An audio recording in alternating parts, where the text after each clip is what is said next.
김정재 국민의힘 의원, 이소영 더불어민주당 의원 나오셨습니다. 두 분 어서 오십시오. 네, 반갑습니다. 안녕하세요.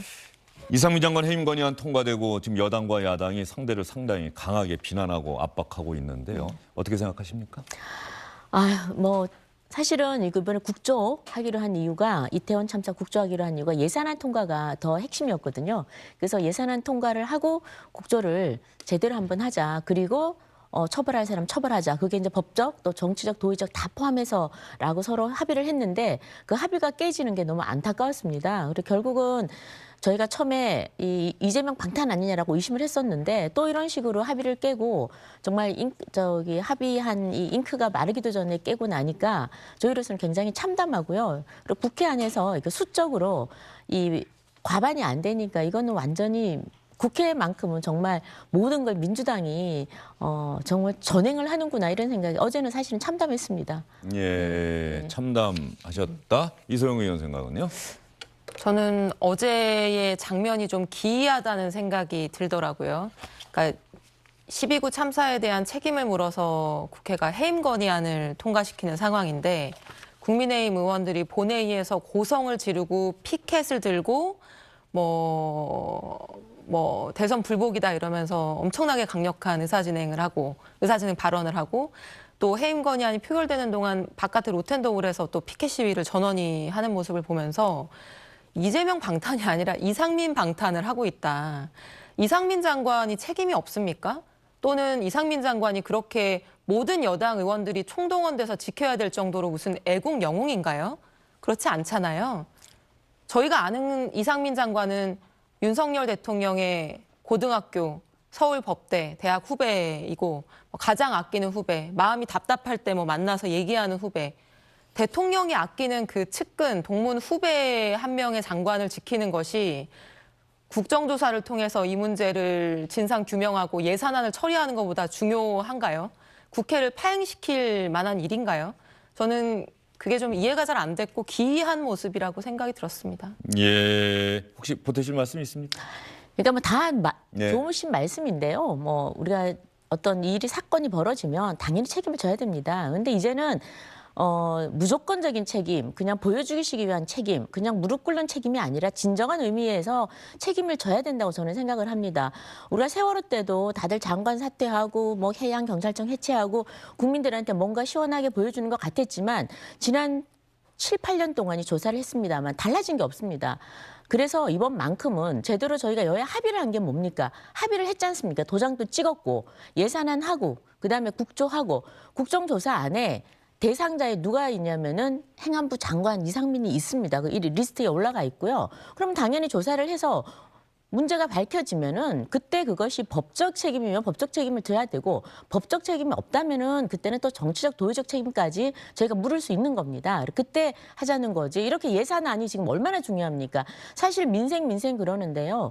예산안이 통과가 돼야 되는데 예산안은 뒷전인 겁니다. 법정 기일을 이렇게 저희 정기국회를 넘긴 적이 지금 천진화법 이후에 처음입니다. 그래서 지금 민주당은 이렇게까지 무리해서 예산안을 발목 잡으면서까지 이렇게 다른 딴전을 피우는 이유가 뭔가? 그럼 결국은 지금 숨통 끝을 조여오는 이재명의 목숨을 구하기 위한 이재명을 방탄하기 위한 게 아닌가라고 의심할 수밖에 없고요. 그리고 서로 또 동일한 동어 반복을 저희가 안 하더라도 적어도 국회 안에서 한 약속은 지켜야죠. 약속은 지켜야 되는데 이 약속을 그냥 속절없이 이게 그냥 깨는 이런 민주당에 대해서 저희 당은 소수당의 제가 아까 참담하다 비애를 느낀다고 그랬는데 더 이상 우리가 국회만큼은 적어도 이 합의 정신 저희가 113석밖에 안 되지만 그래도 국민을 대표하고 있습니다.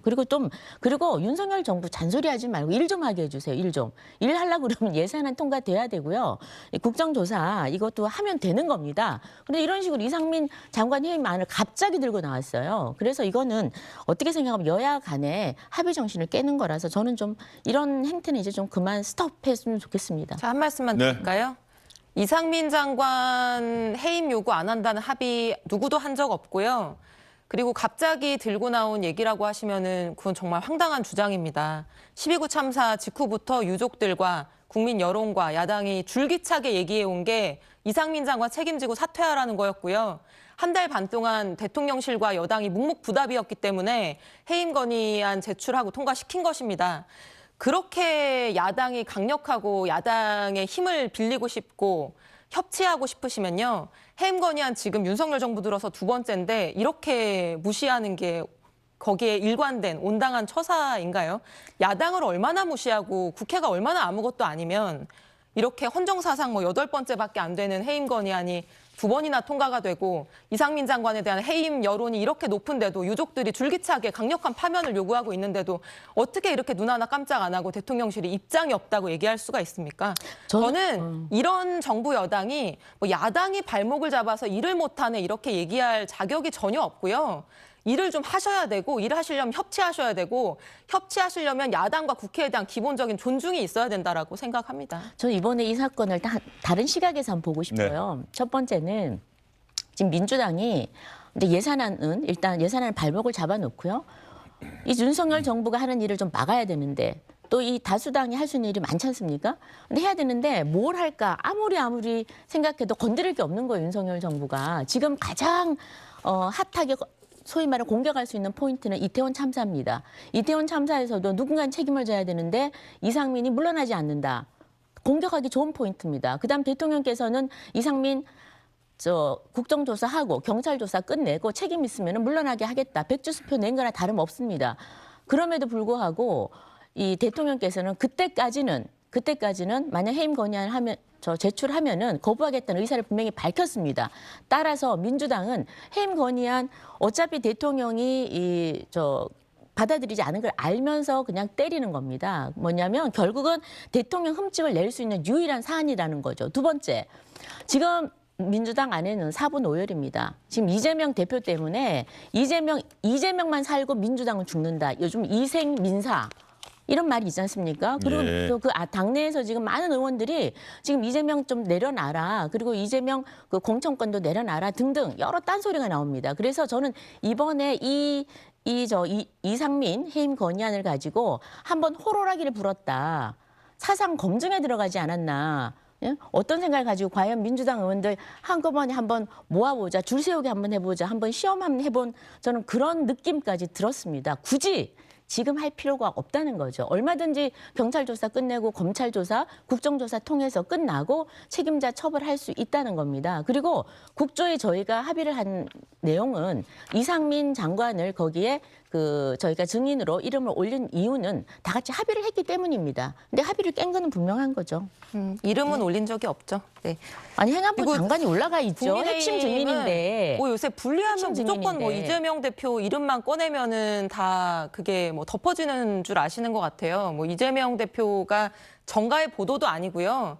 그러니까 정부 여당이면 책임 있게 자기 일을 해야 되는 겁니다. 자꾸 예산안 발목 잡는다고 하는데요. 예산안이 어떤 예산안을 지금 발목 잡고 있는 겁니까? 지금 예산안 합의 안 되고 있는 핵심 쟁점이 뭡니까? 법인세의 최대 구간, 최고로 많이 벌고 최고로 많이 내는 그 부자, 초부자, 초대기업의 세율을 여당은 그거 감세 못하면 다른 거 못 받겠다는 거잖아요. 야당은 뭡니까? 초부자 감세, 서민 예산 삭감 이거 못 받겠다는 거잖아요. 거기에 대한 합의가 이루어져야지 통과가 되는 건데 거기에 대한 문제 제기, 토론 이런 협상 과정들을 무조건 이재명 방탄, 발목 잡기? 그럼 국회가 왜 있습니까? 정부랑 대통령만 있으면 되죠. 국회가 자기 할 일 하고 있는 걸 가지고 계속 발목 잡기라고 하는 거는 저는 굉장히 부적절한 말씀이다. 그리고 대통령이 해임 건의안 받아들이지 않을 게 당연하기 때문에 그걸 알면서도 하는 게 대통령 공격이라고요. 저는 그런 얘기를 야당은 할 수 있다고 생각하는데요. 여당이 어떻게 그런 말씀을 하십니까? 대통령이 국회가 해임 건의안을 통과시켰는데 그걸 안 받는 게 당연하다고요? 정말 그렇게 생각하세요? 그게 당연하면 안 되는 겁니다. 예, 이상민 장관 해임 건의안이 국회에서 통과했는데 얼마 전에 민주당이 통과시켰던 박진 외교부 장관 해임 건의안 통과 때는 대통령실에서 공식 반응이 나왔었어요. 수용하지 않을 것이다. 그런데 이번에는 아마도 현재까지 별다른 입장 표명이 없습니다.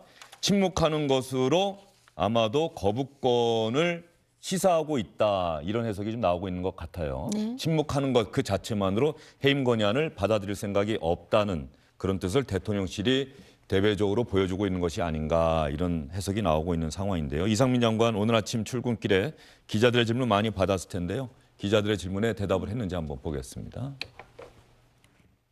국회에서 해임 건의안 통과됐는데 뭐 거취 표명하실 계획 있으십니까?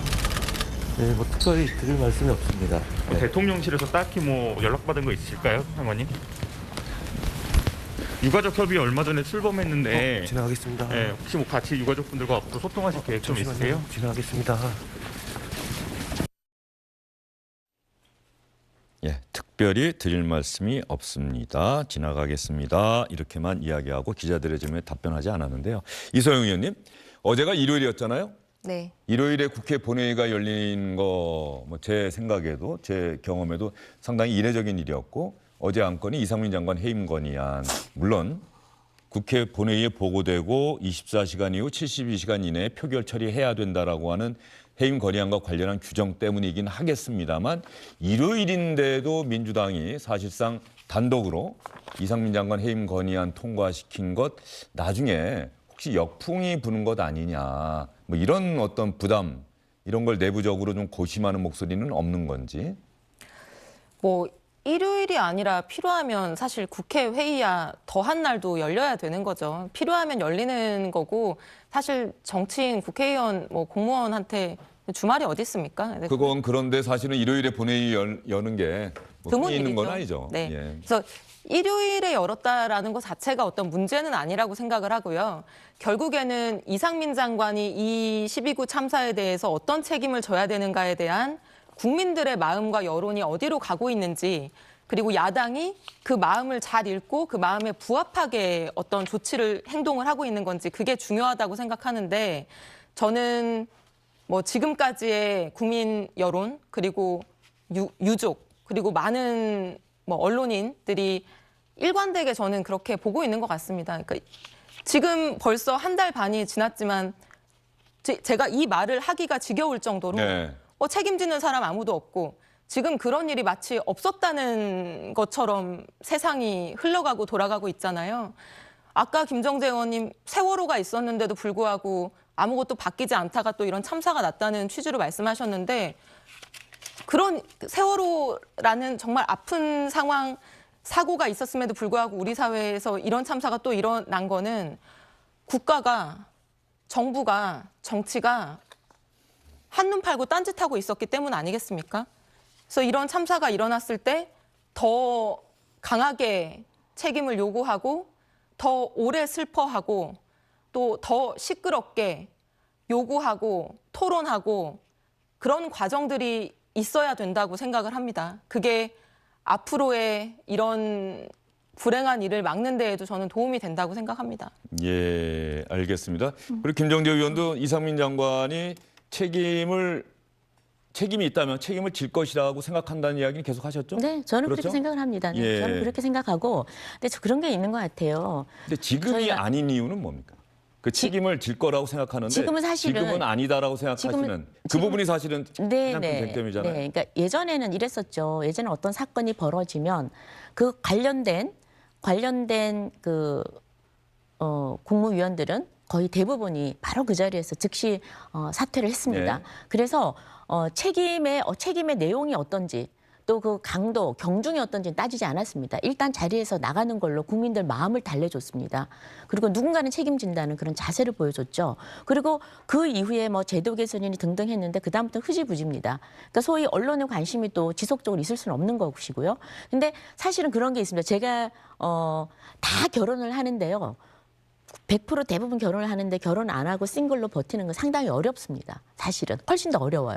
그러니까 지극히 마이너리티를 소수자로 자기 생각을 주장하면서 산다는 굉장히 어려운 일인데요. 이번 같은 경우에는 저는 대통령이 이전에 그런 관행들과는 좀 다른 이번에는 정말 조사를 제대로 철저히 좀 하고 지금 특수본에서 하고 있죠. 하고 있고 강제 수사도 하고 있습니다. 하고 있고 또 조사도 발표가 나겠죠 이제. 그리고 난 다음에 처벌을 하자. 그리고 거기에 보면 항상 저희 당에서 얘기하는 거 보면 항상 그렇게 나옵니다. 법적, 그다음 정치적, 도의적, 정무적 심지어는 쭉 다 네. 나옵니다. 그 말은 암시하는 게 있는 겁니다. 그래서 저는 책임을 질 거라고 분명히 보고요. 이번에 그 일요일 날 이렇게 무리해서 하는 걸 보면 역대 지금 87년 민주화 이후에 지금까지 5번의 그 장관 해임 건의안이 지금 제출이 됐습니다. 근데 해임을 시키자는 게 해임 건의를 대통령이 하는 겁니다. 그래서 법적 구속력은 없는데 하는 건데 이번에 5건 중에 이 35년 만에 2건이 이 지금 윤석열 정부 요 최근 3개월 안에 벌어졌습니다. 첫 번째 것도 아까 외교부 장관 얼마나 황당합니까? 대통령이 해외에서 비속어 발언을 했다고 해서 외교부 장관이 그거 관리가 안 된다고 해서 관리를 잘못했다고 해서 해임 건의안 내고 그것도 당연히 거부할 수밖에 없죠. 그래서 또 계속 대통령 그 생채기를 내는 겁니다. 이번에도 책임을 져야 할 사람이라고 생각할지라도 적어도 절차를 밟아서 이번에 좀 분명히 할 건 분명히 하고 그렇게 하자라는 게 뜻이고요. 그리고 선 진상규명 후 처벌이라는 이 기조를 이번에 한번 꼭 지켜보겠다라는 그런 생각을 갖고 있는 겁니다. 알겠습니다. 네. 두 분 말씀 오늘 충분히 잘 들었는데 말이죠. 결국 이 말씀들은 시청자 여러분께서 어떻게 판단하신지가 관건이 될 것 같다는 생각이 드는데요. 어제 국회 본회의장에서 어떤 일이 있었는지 저희가 영상으로 정리를 해봤습니다.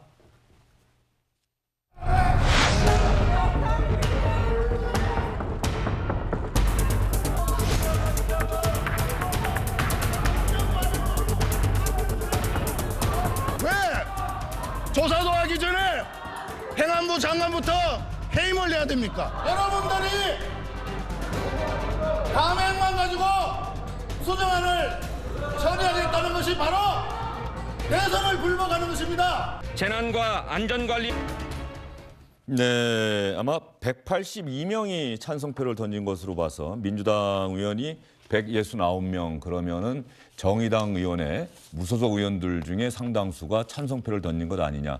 국민의힘은 전원 퇴장한 줄 알았는데 권은희 의원은 남아서 표결을 한 거네요.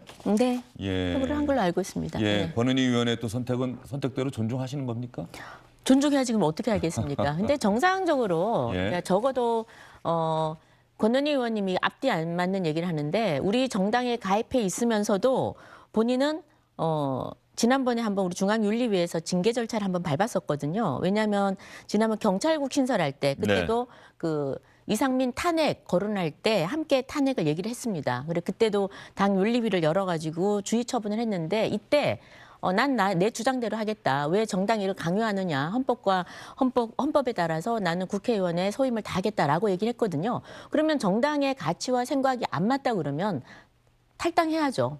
저는 그렇게 해야 된다고 봅니다. 그렇게 해서 ASZ까지 다 나랑 안 맞으면 당연히 탈당해야죠. 당당하게. 그런데 비례대표거든요. 당에서 제명을 해달라 이거예요, 본인한테. 제명을 해주면 비례대표 유지를 할 수 있습니다. 그런데 스스로 이건 나랑 안 맞다 그래서 탈당을 하게 되면은 비례대표 의원 유지를 못하게 됩니다. 네. 상실하게 됩니다. 그러니까 의원직은 유지하고 싶고 우리 당은 싫고 어쩌란 말입니까? 굉장히 앞뒤 안 맞는 행동을 하는 거죠. 그래서 뭐 양심에 따라 한다고 그러지만 저는 양심에 따라 탈당하기를 권합니다. 네. 예. 또 당의 입장이나 생각, 원칙과 맞지 않는 행동을 하면은 당에서도 사실은 징계를 해야 되는 거 아닌가요? 어찌 제명이요? 예. 아니, 저희는 제명을 하게 되면은 그러니까 본인이 원하는 거는 못 본인- 해주겠다. 본인 그렇죠. 예.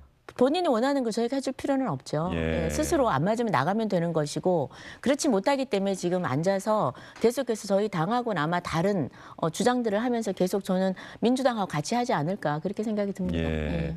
얼마 전에 말이죠. 국정조사에 여당과 야당이 합의를 하면서 기억이 나요. 예산안 처리 후 국정조사. 그런데 해임 건의안이라고 하는 이 변수가 민주당은 그동안 계속 주장을 해왔습니다만 고민하다가 어쨌든 해임 건의안을 제출을 해서 이제 가결까지 시켰는데 그러면 국정조사 당시의 합의는 도대체 어떻게 되는 것이냐. 현재 상황에서는 15일에 본회의를 열어서 예산안을 통과시키자. 여기까지는 실무적으로 좀 합의가 된 상태라면서요. 국회의장이 또 그렇게 권고를 했고 이세영 의원님 네. 15일? 맞습니다. 15일이면 이제 한 사흘 정도의 시간이 있는 건데 15일에는 별다른 일 없으면 예산안은 통과가 되는 겁니까? 그때까지 합의가 되느냐가 문제인 것 같아요. 쟁점 사항에 대해서. 아까 말씀드린 법인세 최고 구간 세율 문제가 지금 굉장히 첨예하게 대립하고 있는 걸로 알고 있고요. 그 외에도 종부세나 금투세나 그리고 이제 지출 예산에 대해서 삭감 의견의 포인트가 지금 굉장히 좀 다릅니다. 그래서 그 몇 가지 쟁점이 합의된다고 하면은 15일에 통과가 가능할 거라고 예상하고 있습니다. 민주당은 만약에 합의가 이루어지지 않을 경우에 민주당이 단독으로 정부가 제출한 예산 가운데 5조 원 정도를 감액하는 별도의 수정안을 만들어서 제출하겠다. 그리고 이걸 통과시키겠다. 물론 협상용이긴 하겠습니다만 그렇게 지금 여당을 압박하고 있죠. 맞습니다. 예, 그렇게 된다면은 그건 그야말로 우리 헌정사상 거의 처음 아닐까 싶어요. 야당이 야당 단독으로 새 예산안을 나름의 수정안을 만들어서 통과시킨다. 그런 것까지 민주당이 각오하고 있는 이유는 도저히 이 예산안은 그대로 받아들일 수가 없다. 받아들일 수가 없고요. 예. 사실 정부 여당의 태도 자체가 지금 초유의 태도입니다. 그렇습니까? 그러니까 처음부터 뭐라고 했나요? 그러니까 여당, 야당이 예산안에 대해서 그리고 예산안 부수법안 쟁점 이제 세법들에 대해서 합의가 안 되면 합의를 하려고 노력을 하고 예컨대 양보할 수 있는 부분은 양보를 하는 것이 소위 말하는 그 정부 여당의 책임지는 자세인 거죠. 근데 처음부터 준예산을 운운하면서 국회 통과 올해 내에 안 되면은 준예산으로 운용하겠다? 그럼 야당한테 뭡니까? 너네들이 고집하는 거 양보하거나 그러니까 여당 의견 다 받아들이거나 아니면 우리 준예산으로 밀어붙이고 갈 거니까 너네 알아서 해. 이게 무슨 협상의 태도인가요? 지금 민주당도 처음에 주장하던 여러 가지 세법 쟁점들에 대해서 굉장히 많은 양보를 한 상황인데도 여당이 그 남은 쟁점에 대한 양보를 하고 있지 않기 때문에 사실 이렇게 대치 국면으로 갈 수밖에 없는 것이고 뭐 예산안 세부 심의하는 과정에서도 예산 소위에 여당이 불참하는 초유의 사태까지 있지 않았습니까? 그래서 이런 부분을 해결하기 위해서는 저는 정부 여당도 그 어제 뭐 국민의힘 간사께서 원내 수석께서 뭐 우리 집 살림인데 왜 남의 집에서 뭐 터치하느냐 이런 얘기를 하시던데요. 그러면 자기 집 예산을 그렇게 통과시켜야 되는 상황이라고 한다면은 그에 걸맞는 책임과 노력을 보이셔야죠. 계속 야당 탓만 하고 우리 고집대로 가겠다라고 하면 이 예산안이 제대로 통과될 수 있겠습니까? 저는 어렵다고 생각을 합니다. 예.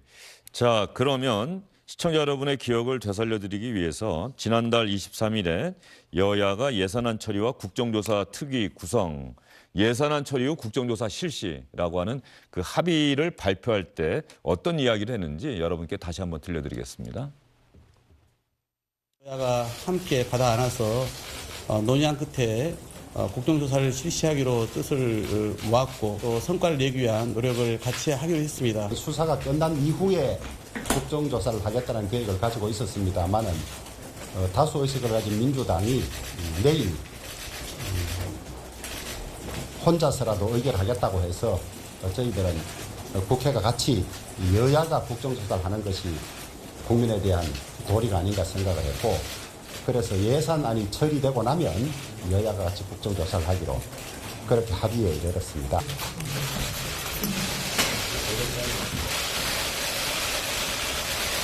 국정조사 특별위원회는 더불어민주당 9인, 국민의힘 7인, 비교섭단체 2인으로 구성하고 위원장은 더불어민주당이 맡는다. 11월 24일 국정조사 계획서의 본회의 승인 후 자료 제출 등 준비기간을 거쳐 2023년도 예산안을 처리한 직후에 기관보고, 현장검증, 청문회 등을 실시한다. 자, 저 합의 내용 다시 한번 시청자 여러분께 보여드렸는데 지금 국민의힘에서는 어제 이상민 장관 해임 건의안이 통과되고 나니까 국정조사 특위위원들이 전부 주호영 원내대표에게 특위위원직에서 물러나겠습니다라고 사퇴서를 제출했다. 이런 기사가 들어왔어요. 그러면 여당은 국정조사 못하겠다. 지금 이런 겁니까? 국정조사를 지금 먼저 파행을 유도하는 게 저는 민주당이라고 봅니다. 사실은 이 국조를 받을 때요. 주호영 대표님께서 의총에서 굉장히 비판을 많이 받았습니다. 네. 아니 지금 경찰에서 특수본에서 조사를 하고 있고 그다음에 미진한 게 있으면 검찰에서 하고 그다음 국조를 하면 되는데 왜 지금 이걸 민주당이 주장하는 걸 받으려 하나 굉장히 비판이 많았고 반대가 굉장히 많았습니다. 그런데 주호영 대표께서 굉장히 설득을 많이 했습니다. 야당의 주장을 좀 들어주고 대신에 지금 정부가 일을 할 수 있도록 예산안을 좀 처리하자. 예산안이 제일 지금 급하다. 민생과 관련되지 않았느냐.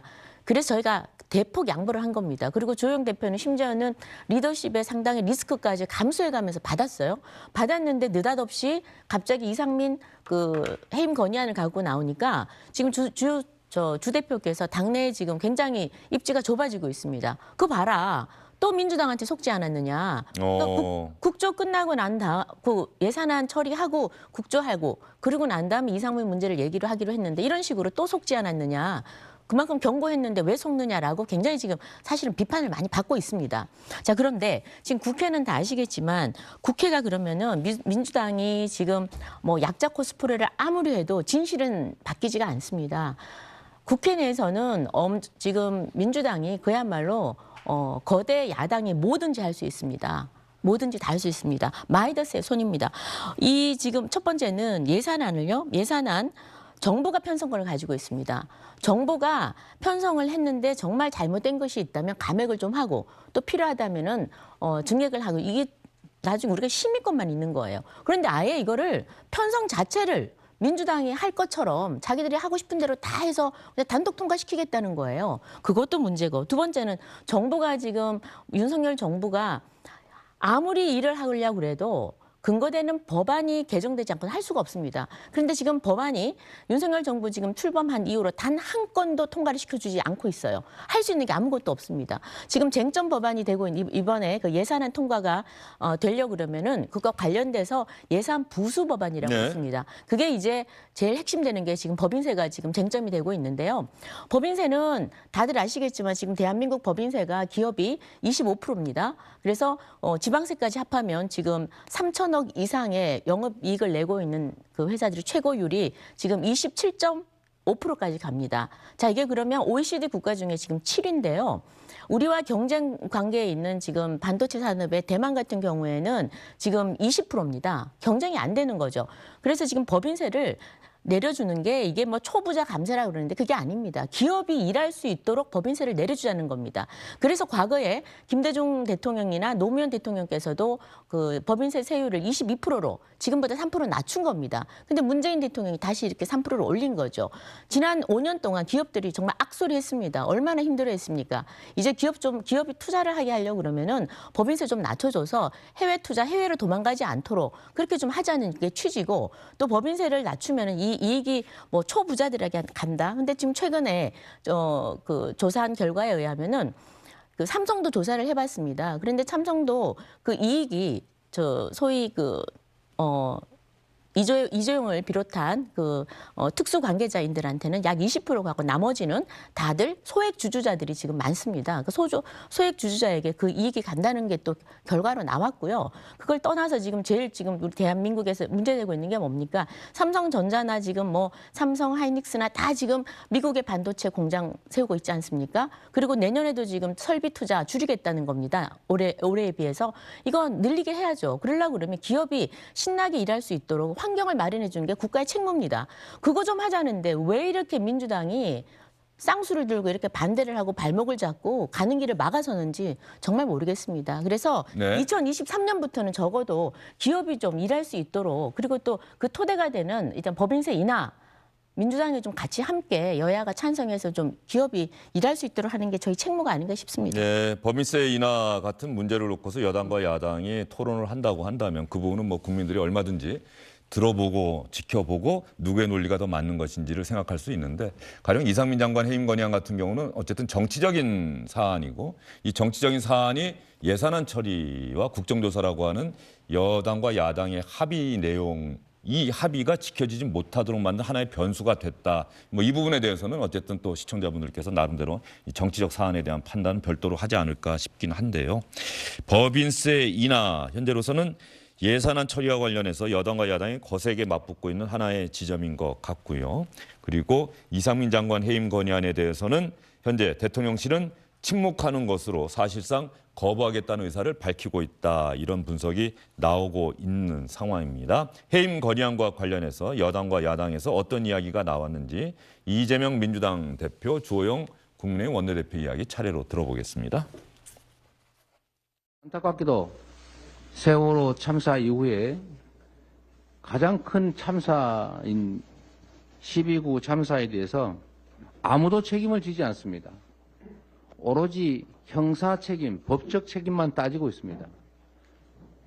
정치적 책임, 도덕적 책임은 어디 갔습니까? 우리 민주당이 이상민 장관에 대한 해임 건의안을 통과시켰습니다. 책임을 방기하고 더군다나 책임 회피에 급급한 정부의 첫 책임을 묻는 단추를 깬 것입니다.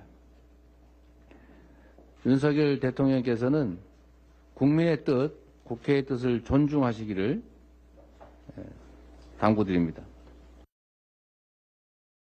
그야말로 건의니까 건의를 안 받아들이든지 무시해도 되는 거죠. 지금까지 그 대통령실의 입장이나 이런 데 비추어 봐서 받아들이지 않을 것 같고요.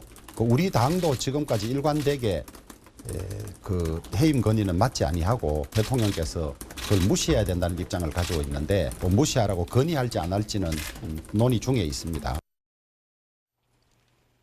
자, 아까 김정재 의원이 얘기하신 민주당의 이생민사라고 하는 분위기가 있습니까? 이재명 대표만 살고 이러다가 민주당은 죽는다라고 하는 우려하는 분위기가 있습니까, 이소영 의원님? 글쎄요. 그거는 이제 국민의힘에서 주장하시는 네. 부분인 것 같은데요. 예, 국민의힘에서 주장하고 있을 뿐이다. 국민의힘에서는 민주당 이재명 방탄이다 주장하고 있고 민주당에서는 국민의힘 이상민 방탄이다 이렇게 주장을 하고 있는 상황이고 아까 주호영 원내대표가 지난번에 국정조사 합의할 때 상당히 내부적인 비판을 많이 받았다, 속았다 이런 이야기도 일부 의원들이 했다라고 이야기하는데 오선의 주호영 의원이 뭐 민주당에 속았을까요? 사실은 주호영 대표님께서 평상시에도 굉장히 좀 온건하세요. 네. 온건하고 그 화합을 굉장히 중요시 여깁니다. 그래서 그리고 또 의원들이 반대 의견이 있었지만 굉장히 설득을 많이 했습니다. 그때도 설득을 많이 해서 사실은 심지어는 찬반 투표까지 했고요. 그래서 반대하는 의원들도 저도 반대했습니다. 저도 반대로 손을 들었습니다만 그럼에도 불구하고 또 대표께서 설득을 하시고 그래서 한번 믿어보고 따르자. 그리고 예산안 무사히 통과되고 국조하고 국조도 제대로 또 저희가 국조를 안 하겠다는 건 아니었기 때문에 시기를 좀 당기는 거였습니다. 그래서 지금 주호영 대표께서 지금 굉장히 좀 난감한 위치에 있는 건 사실입니다만 그래도 의원들께서는 전체적으로 아니 폭력배하고 싸우면은 폭력배를 보통 야단을 쳐야지 맞는 사람을 야단을 칠 수는 없지 않습니까? 그래서 마찬가지로 약속을 어긴 사람을 저희가 뭐 질타하는 게 맞지 대표께서 주호영 대표께서 그걸 믿고 신의를 뭐 저버린 건 민주당인데 주 대표님을 욕하는 거는 좀 저는 안 맞다고 보고요. 이 약속을 그냥 쓰레기통에 그냥 버려버린 민주당이 좀 잘못을 하지 않았나 그런 생각이 들고 아까 전에 그 정부에서 이번에 이 해임 건의안에 대해서 침묵한다 그러는데 지난번에 외교부 장관 해임 건의안에 대해서도요. 그 인사혁신처를 거쳐서 24시간 이후에 정부의 대통령실로 이게 그 공지가 되기 때문에 아마 이번에도 그 통지가 되면 답을 하지 않을까 싶습니다. 예, 알겠습니다. 저도 한 말씀 네. 드릴게요. 지금 윤석열 대통령이 야당의 요구나 제안을 사실 전혀 아무것도 받아들이지 않잖아요. 심지어는 야당 지도부랑 지도부에서 만나자 이렇게 여러 번, 3번 이상 최소 제안을 했는데도 한동훈 장관, 이상민 장관, 여당 국민의힘 지도부, 여당 국민의힘의 전당대회에 나오려고 하는 후보까지도 전부 관저에 불러서 밥까지 먹고 있는 상황에서 야당 지도부는 한 번도 만나지를 않거든요. 그러니까 저는 이게 지금 정치가 계속 토론이 실종되고 협상이 실종되고 극한 대립으로 가는데 제가 대통령이라고 하면은 이상민 장관 해임 건의안 받아들일 것 같아요. 그러니까 설사 나는 이게 해임 사유가 되지 않는다고 생각한다 할지라도 조금 여기에 승복하지 못하겠는 마음이 있다고 할지라도 지금 예산안도 걸려 있고 김정재 의원님 말 맞다나 뭐 정부가 하려고 하는 법도 있다는 거 아니겠어요? 그럼 이 모든 거에 대해서 협치하지 않고 이거 같이 가지 않으면은 하고 싶은 거 해야 된다고 생각하는 거 할 수 없는 상황이라고 한다면은 이 국회 해임 건의안 지금 박근혜 정부랑 윤석열 정부를 제외하고는 이 해임 건의안을 거부권 행사한 적이 없어요. 역대 8번의 해임 건의 사례 중에서. 그 이유가 뭡니까? 다 흔쾌하게 무슨 여기에 이견이 없어서 그랬겠어요? 국회를 존중하는 차원에서 야당을 존중하는 차원에서 그렇게 하는 것인데 저는 단 한 번이라도 그래 내가 당신들 의견에 100% 동의하는 건 아니지만 당신들이 주장하는 것도 일리가 있을 수 있고 거기에 동의하는 국민들도 있기 때문에 내가 그거 받아들이겠어 하고 한 발자국이라도 단 한 번이라도 저는 양보를 할 것 같습니다. 근데 그렇게 하지 않으면서 계속 예산안을 우리 마음대로 해야 되는데 야당이 동의하지 않는다? 법안을 야당이 처리해주지 않는다? 그렇게 얘기하는 거는 전부 내 맘대로 할 테니까 당신들은 그냥 따라와 라고 하는 입장밖에 되지 않는 것이죠. 네, 15일로 예정돼 있는 예산안 합의 처리, 예산안 통과 당시에 또 어떠한 법안들이 함께 처리될 수 있을지 그 부분도 지켜보도록 하겠습니다. 뭐 이소영 의원 마지막 이야기 혹시 보태실 말씀 있습니까? 내가 윤석열 대통령이라고 한다면 이번 해임 건의안 수용하겠다라고 이소영 의원은 이야기했는데요. 근데 제가 며칠 전 칼럼에서 그런 걸 봤습니다. 윤석열 다운 그런 걸 봤습니다. 그러니까 윤석열 대통령은 이전의 대통령하고 다르게 정치권에서 정치권 그 여의도 밥을 먹고 자라신 분이 아니세요. 그러니까 기본적으로 정치인들과 어떤 뭐 밀접한 관계로 뒤로 뭘 주고받고 이런 것이 아니라 적어도 가장 중요한 건 법과 원칙에 따라 하겠다. 그리고 또 국민들이 그 당시 어떻게 국민의힘에 지지하기보다는 사실은 그때 국민의힘이 제대로 된 후보도 없었습니다. 그러니까 국민들이 왜 윤석열을 열광하고 지지했느냐. 좀 제대로 된 나라, 비정상적인 나라를 정상적으로 좀 돌려달라. 내로남불하지 않는 그런 정부, 법과 원칙이 살아나는, 법치주의가 살아나는 그런 나라 만들어 달라는 거였거든요. 그래서 이 부분만큼은 대통령이 절대 양보를 할 수 없는 겁니다. 그래서 지금 아까 이소영 의원님 말씀이 100번 맞는 것이 야당 의원들 만나셔야 돼요. 만나시고 새로 또 이제 관저도 만드셨으니까 같이 식사도 하시고 뭐 김치찌개도 끓여서 드시고 저는 얘기도 하고 세상에 얘기해서 안 통할 게 어디 있겠습니까? 그런데 적어도 이재명 대표하고는 지금 만나는 게 그리 쉽지는 않다. 야당 사람 만나셔야 된다고 이야기하시다가 이재명 대표는 못 만날 거다. 지금은 좀 쉽지가 않다. 지금은 쉽지 않다. 지금은 쉽지가 않다는 거죠. 지금 왜냐하면 뭐 최측근들이 다들 지금 구속 기소되고 이런 상황에서 지금 이재명 대표도 거의 연루 가능성이 상당히 의심을 받고 있고 의혹을 받고 있는 상황에서 대통령이 직접 뭐 만난다. 이건 굉장히 수사하는데 가이드라인도 줄 수도 있고 이런 부담이 있을 것 같습니다. 그래서 아마 좀 시간을 보는 게 아닐까라는 생각이 들고요. 기본적으로는 당연히 야당 의원들 만나셔야죠. 그리고 예산은 정부가 편성을 하고 국회가 심의를 하는 겁니다. 그런데 지금 민주당에서 반대하는 내용들을 보면요. 이게 너무나 가당찮습니다. 그냥 발목 잡힙니다. 그래서 지금 적어도 이제 15일까지는 사실 의원들이 그렇습니다. 예산을 일정 정도는 불필요한 예산이라고 삭감을 해야 되는데 그게 아니라 윤석열 대통령이 하려는 모든 사업들은 지금 다 발목을 잡는 겁니다. 용산에 용자만 들어가도 발목을 잡고 그다음 청년들한테 집을 공공 분양을 좀 하겠다는 그것도 전액 삭감하고 이런 내용들입니다. 대신에 본인들이 이재명 대표께서 공공 임대주택 얘기하니까 그건 전액 넣는다든지 뭐 이런 식으로 그다음 대통령실에서 경찰국 신설을 한다 그러면 거기에 관련된 예산은 전액 삭감을 한다든지 결국 윤석열 대통령이 하는 윤 정부에서 하려는 예산은 그냥 삭감하고 무자비하게 삭감하고 그다음에 이재명 대표께서 주장하는 그런 거는 또 전액 증액을 한다든지 이런 것 때문에 지금 이렇게 교착 상태로 가는 거고요. 지금은 물론 이제 법인세 때문에 이게 쟁점이 되긴 했지만 근데 그럼에도 불구하고 저는 그 정치권에서는 지금도 물밑 작업을 계속 하고 있습니다. 그래서 15일에 저는 잘 해결이 될 거라고 보고요. 여야 합의로 될 거라고 저는 여태까지 저도 이제 한 7년 동안 경험을 했는데 저는 확신을 합니다. 예, 알겠습니다. 이런 상황에서 장제원 국민의힘 의원 최근 들어서 정치 현안에 대한 목소리를 높이고 있다. 지난주 금요일에도 여러분께 전해드렸는데요. 어떠한 이야기를 하고 있는지 장제원 의원이 주목받고 있는 이유는 이른바 윤핵관, 윤석열 대통령 측 핵심 관계자 이렇게 불려서 윤핵관의 핵심 관계자이기 때문에 장제원 의원이 최근 들어서 목소리를 내는 데는 어떤 이유가 있는 것 아니냐. 이런 분석이 여당 안팎에서 나오고 있거든요. 장제원 의원의 이야기 모아봤습니다.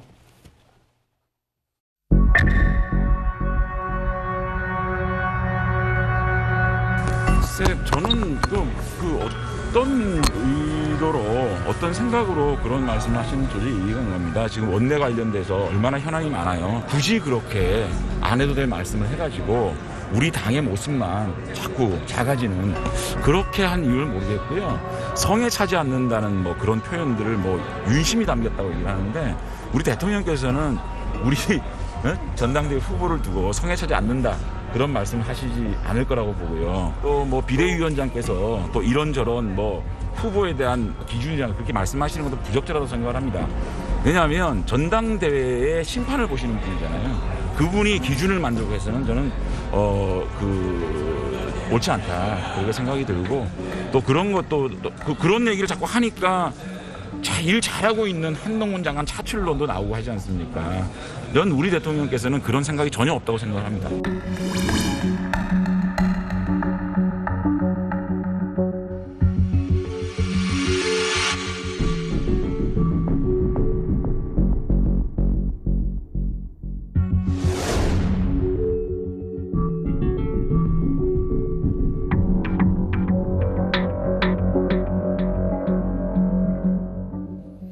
예, 영상의 자막 속에 겉멋 패션 정치라는 말이 잠깐 나갔었는데요.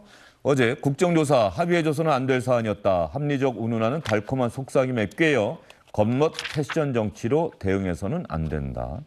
상당히 주호영 원내대표를 또 강하게 비판하는 듯한 발언이고요. 민주당 정치라는 탈을 쓰고 가슴에는 칼을 품고 다니는 정치 자객들이다. 더 당해봐야 민주당의 실체를 알 수 있는 것 아니다.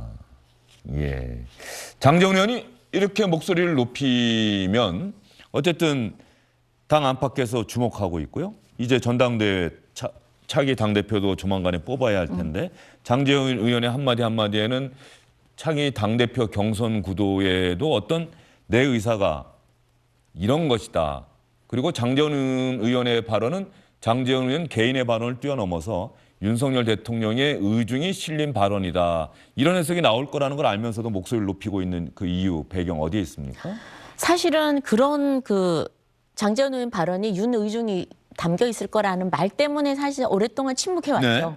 침묵해왔죠. 장재원 의원이 뭐 평상시에 자기 의견을 늘 개진하는 그런 의원이거든요. 그런데 그 윤핵관이라는 그런 또 신조어에 의해 가지고 사실은 오랫동안 오히려 정치 활동을 좀 못하고 자제해 왔습니다. 근데 이제는 지금 전대도 있고 본인도 제 생각에 제 견해로는 한 몇 개월간 침묵한 상태에서 이제는 벗어나서 당에 좀 목소리를 내자, 그런 기조로 좀 바뀐 것 같아요. 그래서 지난 이번에 국조 이태원 국조 받을 때도 그때도 반대를 분명히 했었고요.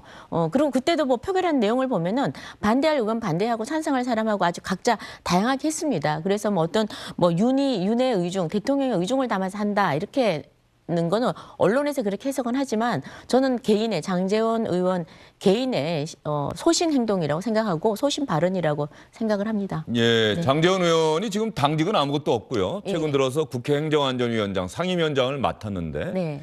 당직이 없는 의원의 발언에 언론이 주목을 한다. 그건 그만큼 힘이 있다. 이렇게 기자들은 판단하고 있다는 것인데, 또 하나 권성동 의원과 늘 기자들이 물어보죠. 권성동 의원에게 장재원 의원과 사이가 좋습니까? 답변은 정해져 있어요. 자주 소통한다. 그런데 혹시 장재원 의원의 최근 들어서 저런 공개적인 행보, 목소리를 내는 것은 나도 당대표 나가거나 그러지는 않을 텐데, 지금 우리 당에서 권성동 의원이 만약에 당대표 경선에 나서서 만에 하나 또 당대표가 된다고 한다면은 당의 무게추가 너무 지나치게 한쪽으로 쏠리는 것 아니냐. 그래서 차기 당대표는 적어도 같은 윤핵관인 권성동 의원이라든가 이런 분들이 해서는 좀 안 되는 것 아닌가라는 그런 뜻을 계속 피력하는 것은 아닌지, 그런 분석들이 지금 언론에서 나오고 있더라고요. 네, 언론 분석은 다양하게 나오는데 네. 지금 현재 최근에 나온 발언들은 저는 당에 대한 충정심에서 나온다고 저는 봅니다. 그래서 지난번에 주호영 대표께서 다 전대 후보들에 대해서 성에 차지 않는다. 이건 굉장히 우리 당 자체를 흠집내는 거거든요. 거기에 대해서는 분명히 본인 의사를 좀 밝혔고, 그다음에 이후에 또 이번에 이태원 참사 국조 받은 것에 대해서도 저희 당의 목소리를 본인 목소리를 저는 냈다고 보고요. 그렇게 충정심에서 나온 또 자기 소신 발언을 너무 지나치게 이걸 전대와 엮어서 정치적으로 지나치게 해석하는 것은 좀 잘못된 분석이 아닌가 싶고 저도 많이 듣는데 저희 국민공감 모임할 때도 매일 똑같은 질문만 해요. 장제원 오시냐, 그다음에 권성동 오시냐, 두 분 사이가 좋으냐. 사실 그걸 제가 어떻게 알겠습니까만서도 적어도 두 분께서는 각자 정치적 성향도 있고요. 또 다를 수도 있고요. 그리고 또 정치인들은 가깝다가 멀었다가 가깝다 늘 그렇게 그때그때 사안에 따라서 저는 이합집산을 한다고 봅니다. 그래서 어느 하나로 뭐 정확하게 해석하기는 쉽지 않다라는 생각이 들고 적어도 이제 분명한 것은 장제원 의원 같은 경우에는 인수위 시절에도 비서실장을 하고 또 이번에 향후 5년 국정 전반 계획을 수립하는 데 있어서 대통령과 함께 했습니다. 누구보다도 대통령 뜻을 잘 알고 있고 또 의중도 잘 알고 있고 또 굉장히 제가 겪은 장제원 의원은 굉장히 충성심이 뛰어난 의원으로 알고 있어요. 그래서 아마 그 뜻이 좀 왜곡되지 않도록 잘 전달하는 역할을 하려고 하지 않을까 싶습니다. 예, 장제원 의원 최근에 어젠가요 SNS에 무슨 산악회 회장 이취임식이 있었다고 자신이 SNS에 지금 올린 사진 보니까 뭐 3천 명이 참석을 했다고. 부산과 경남에서 버스 60대 3천여 명 회원들이 합천체육관에서 우정을 나누며 단합의 시간을 가졌다라고 이야기를 하고 이름이 여원 산악회. 여원. 너 여자에 으뜸원자 당신이 으뜸이다. 정치권에서는 장 의원이 여의도에서 으뜸이 되라는 취지에서 만들어진 이름 아니냐. 뭐 이런 또 해석도 나오고 있는데 어쨌든 저런 부분들도 어떤 때는 사실 조심스러워하고 SNS에 올리지 않는데 저런 모임 또 3천 명이라고 하는 상당히 많은 인원들이 모인 자리를 스스로 SNS를 통해서 세상에 공개를 했다. 뭐 장제원 의원도 상당히 최근 행보에 들어서 좀 자신감이 있는 모양이에요. 아니, 그러니까 제가 알기로는 저 여원 산악회가요 한 몇 달 전에도 또 뉴스가 된 적이 있어요. 그래서 매달 하는 거고 제가 알기로는 13년 지금 그 전에 만든 거고. 처음에는 동네에서 하다가 이게 이제 부산에서 하다가 또 경남으로 여러분들이 오신다는 얘기를 저는 들었습니다. 그래서 보통은 한 2,000명, 1,500명 정도 간다 그래요. 근데 이번에 13년 기념이라고 그래요. 그래서 많이 모였다고 저는 들었었는데 보통 국회의원들이 주말에 저런 산악회 사진은요 당연히 올립니다. 그러니까 저도 뭐 제 페이스북 보면은 제 지역 활동한 거 당연히 올리고요. 저 정도 모임을 안 올리는 게 이상하죠. 그래서 3,000명 정도 모이신 적 있습니까? 저는 없습니다. 저는 산악회도 없고 저는 저런 걸 하고 싶지만 저는 지난주에 당원 교육 300명밖에 못했습니다. 300명 했고요. 그리고 뭐 사실은 국회의원들은 저렇게 3,000명 산악회 하면 부럽죠. 저게 요즘 다 자기 돈 내고 오는 건데 저렇게 2,000명, 3,000명 모이는 거는 아무나 할 수 있는 일은 아닌 것 같고 그리고 또 제가 알기로는 지역에서 굉장히 인기가 좋다고 들었어요. 그래서 무소속으로 당선되는 게 사실 아무나 되는 건 아니거든요. 그래서 저런 그 산악회 활동도 요즘은 비자발적인 것도 안 되고 자발적으로 하시는 것 같은데 페이스북에 올리는 것까지 저희가 뭐 이렇게 민감하게 해석할 필요는 없다 그런 생각이 듭니다. 예, 이성희 의원께는 최근 어제 들어서 많이 지금 나오는 기사가 연말 사면 복권, 특별 사면 복권 이야기가 많이 나오고 있고 이명박 전 대통령은 지금 언론의 보도 내용을 보면은 거의 상수 이번에는 특별 사면 될 것이다. 그리고 민주당의 경우 김경수 전 경남지사가 특별 사면 될 것이냐 아니면 남은 형만 사면 될 것이냐 정치적 복권은 안 될 것이냐 뭐 그 부분을 놓고 정부에서 막판 고심을 하고 있다 이런 기사가 나오고 있는데 김경수 전 경남지사 특별 사면에 대해서는 어떤 생각 갖고 계세요? 대통령의 사면권 행사는 이제 대통령의 오로지 판단과 의중에 따른 거니까요. 이제 어떻게 판단을 할지는 지켜봐야 되겠는데 사실 지금 이제 이명박 대통령을 사면하려고 하다 보니까 균형을 좀 맞춰야 되는 측면에서 김경수 지사에 대한 사면 복권을 지금 검토하고 있는 걸로 보입니다. 그런데 김경수 지사 지금 내년 5월이면은 형기가 종료하는 상황이거든요. 근데 이런 상황에서 복권을 하지 않고 사면만 한다? 그러면 사실 그냥 생색내기다. 뭐 좀 보여주기다. 이렇게밖에 볼 수 없기 때문에 어떤 국민 통합 내지는 어떤 균형을 맞추는 차원에서 고려한다라고 한다면은 통 크게 대통령께서 복권까지 하는 방안을 좀 검토하시는 것도 저는 좋다고 생각합니다. 이재명 대표가 어쨌든 측근들이 잇따라 구속이 되고 검찰 수사가 임박했다는 전망이 나오고 있는 상황에서 김경수 전 경남지사는 문재인 전 대통령의 핵심 측근이었고 또 김경수 전 경남지사가 받고 있는 혐의가 어쨌든 우리나라 민주선거에서는 해서는 안 될 그런 행동이었다라고 하는 또 대법원 법원의 준엄한 판결이 있었는데 어쨌든 또 친문 계열의 상당히 주목을 받고 있는 정치인이다. 복권이 된다고 한다면은 바로 정치적 행보를 할 수 있다는 뜻 아닙니까?